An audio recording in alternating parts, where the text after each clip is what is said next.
veurem com funciona la generació de subtítols. A partir de la pantalla de límits o des de qualsevol altra pantalla mitjançant el menú lateral, anirem a la secció dins de la part d'eines, la secció on diu subtítol. Aquesta secció, el llistat funciona exactament igual que tot arreu. Aquí veiem les tasques que hem creat i des d'on s'han creat. Podem buscar i ordenar i podem generar un nou subtítol. Si generem un nou subtítol podem fer-ho a partir d'un arxiu d'àudio o vídeo o a partir d'un enllaç de YouTube. En el cas de l'enllaç de YouTube només hem d'enganxar l'enllaç, en el cas d'àudio o vídeo el que hem de fer és pujar un arxiu en qualsevol format. Nosaltres ho farem a partir d'un arxiu de vídeo.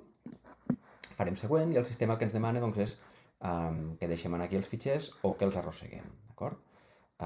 Nosaltres arrossegarem aquest fitxer, el sistema el carregarà i un cop estigui carregat ja podem continuar.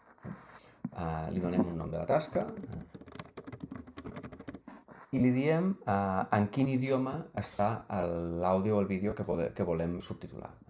Sempre és millor especificar l'idioma. No obstant, si no n'estem segurs o si el fitxer de vídeo o d'àudio té més d'un idioma, és a dir, hi ha persones que parlen diferents idiomes, podem seleccionar automàtic i el sistema ho detectarà.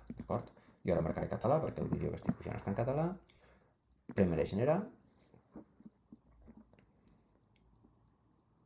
i el sistema es posarà a treballar. Ja veiem que l'està processant.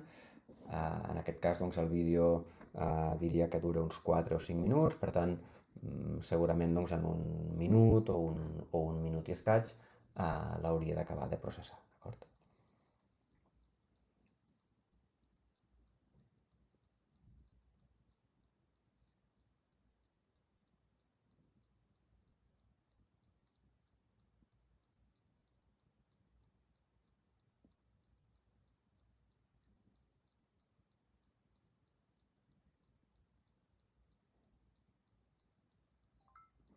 Molt bé, ja ha acabat, durava gairebé 7 minuts.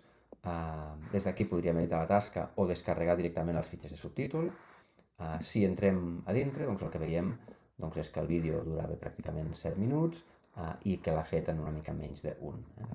Aquí podem descarregar un zip amb tots els subtítols, amb els arxius SRT o BTT, o els podem descarregar de manera individual, en format SRT o en format BTT.